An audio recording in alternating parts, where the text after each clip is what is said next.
How you doing there, YouTubers? Got a couple odd tools here. Picked these two up at a garage sale. And I just love these little pliers. My parents had some like this, and I don't know what happened to them, but I picked these up. I think they were, I don't remember. I bought quite a few little things at that garage sale. These are either $2 a piece or $1 a piece. Anyhow, this one here says Utica, and I'm assuming that's 1933. Looks like an 8, but I kind of doubt it's 1833. -6 USA. And it's really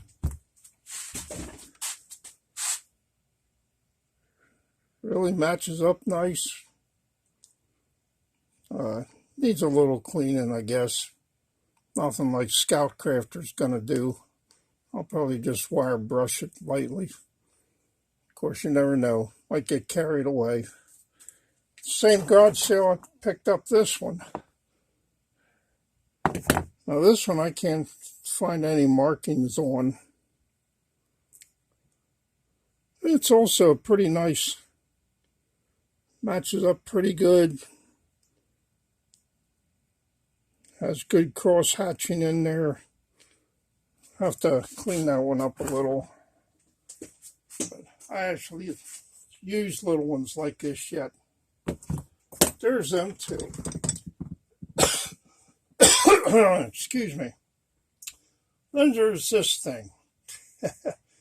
I don't think it's that old. I'm guessing it's probably from 70s or 80s. It's threaded on the end here. Not quite sure what that's supposed to fit into. It's threaded here, and it ratchets. You can change it back and forth like a normal ratchet. But has on a micro/brush. BRUSH. Made in Japan. Really picked this up years ago. I seen it and I was curious what it was. I'm not sure what anybody knows what they use that for. Let me know. I'm really curious about that.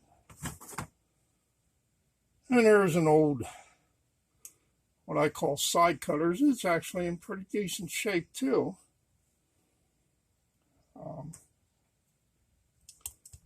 This one says Kraeters, KRAECTER USA, 4501-5. So I'm guessing that's not 5 inches long, I don't think. Not sure what the 5 is. It's actually quite nice. Just love these ones that actually, I didn't try to cut anything with it yet. Let's see, seen somebody else do this. Wonder who it was.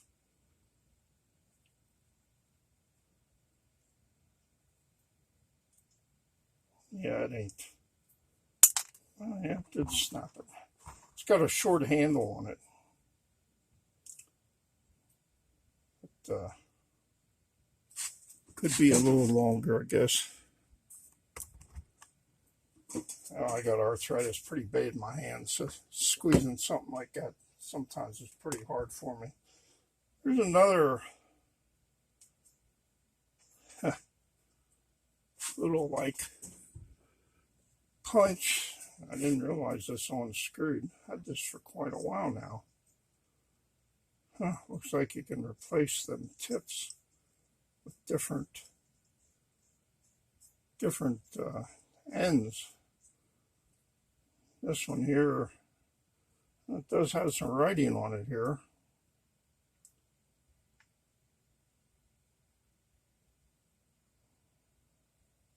Huh.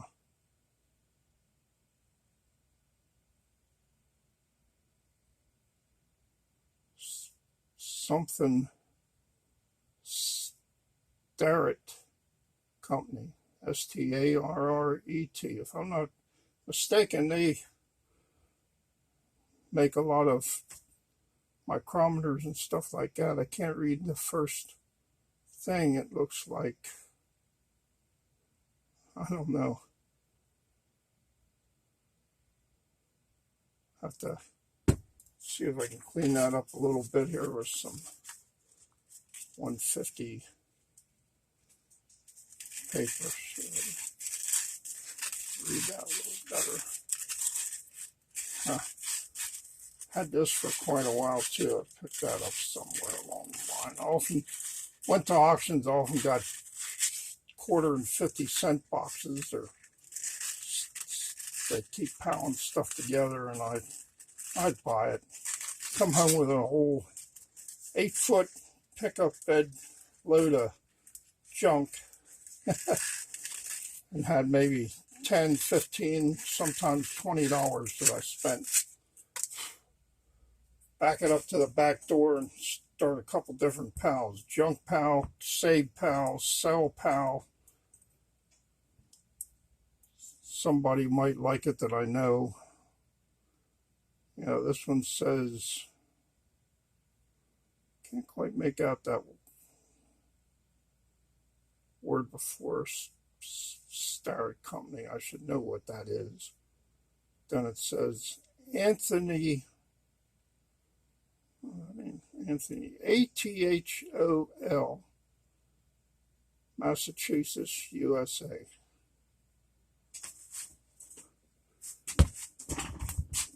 It's quite an interesting piece. I don't think it's top on screws. No, doesn't look like it. But it has put about a 7/16 wrench on there, I guess. Box wrench, or an open, I guess. And I got a bunch of old screwdrivers here. I'm pretty sure these were in my dad's toolbox. Old wooden handles. I mean, they've seen their use. My dad really used his tools. I don't offhand see any name on that, but stuff that I was considered throwing away till I started watching Scout Crafter. And here's another one with some kind of, I don't know if it's plastic, I doubt it's Bakelite. This one here has some teeth marks on it. I believe that's to be a name in there, but yeah, it's a name there, but I can't make out what it is. It's really chewed up. Somebody got on here with the pliers to turn it. Well, it's a fairly old screwdriver. I have to clean them up. I got a jug out in the garage that's full of my dad's tools. There are a lot of tools in there. I don't know what they are. Here's another one. Has a name on, another screwdriver with a wooden handle. I know this was my dad's. I remember these from when I was a kid. I remember when the shop he kept his tools in, where he worked. We lived on the estate that he was the groundskeeper at. They had a nice brick shop. It says made in USA. It doesn't have a name on it. Nah, that tip there is really in need of repair. And it's got a little tilt to it, a little bend.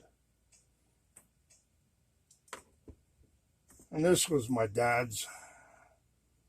Unfortunately, I've used this for a lot of stuff I shouldn't have used it for. It's got, I think I stirred paint with it one time because it's got green paint on it. I don't remember what did I paint green. That's the trim in my house. This has a lot of writing on it. Have to clean this one up. Bridgeport. Tool Steel, Bridgeport, USA. Nice handle. From what I've seen from some of the guys online that clean these up, that handle might clean up pretty nice. You can actually see the screwdriver up in there. I've used that a lot. Like I said, for stuff I shouldn't use. There's another tool. I'm not quite sure what this is for. It's a wood handle. Kind of a chiseled end on it. Has a set screw there, so I guess you can pull that out and put other things in it. I should probably move this camera over here before I'm under the light a little better. But not sure what that was for. I guess some kind of scraping tool. Well, that's about it for today. I got a lot of other stuff I gotta check on. Here's my line of Ryobi stuff. I'll have to go through some more of them. There's a soldering gun there that I didn't show the last in the tool thing. And here's like a rotary tool for like cutting in drywall, for putting sockets, outlets in and stuff like that. I got that, haven't used it yet. I think that's about end this one there. Have to go out in the garage and there's something might be of interest. Keys. I bet there's, oh man, hundreds of keys on there. I mean, you name it. I could probably get a key on there from every car my dad owned and I owned, and who knows else. Here's some keys. I know these are for, I remember my dad saying they're for turning the lights on in a Model T, I believe they were, or either they're ignition keys, I'm not sure. I'll go through them someday, pick them out. I know some guys are really interested in old keys. I actually have some upstairs that are 5-6 inches long. Came out of a house that was built in 1806 out around Oregon, Pennsylvania. Had big heavy doors on it. I think they were like 3 or 4 inches thick. And the windows, you could cover the windows up. There was wood that slid down inside the door you pulled up, and it was where my dad worked. And he said that was for Indians back in the 1800s if they thought they were going to be attacked. I didn't think they was like that here in Pennsylvania. Apparently it was, because that house had doors on it that you couldn't get through them with a battering ram. And I mean, they were built big. I remember we took one door, front door off to work on it. Well, I didn't help. I was just a kid then. It took 3 adults to pick that thing up and mount it again. It was that heavy. I mean, they were like 3 inches thick. Had a little peephole in it with iron guards over it to peep out. Peephole was about the size of a bottom of one of these batteries. It had iron over it to cover it. I guess that nobody could stick a knife through or something. I don't know. But okay, well, hope you all enjoyed that. And I'm going to cut it off right now. This is Lee's old garage, or Lee's old barn. I'll have to take a picture of my barn someday and put it on here. So know what I'm talking about. So we're going.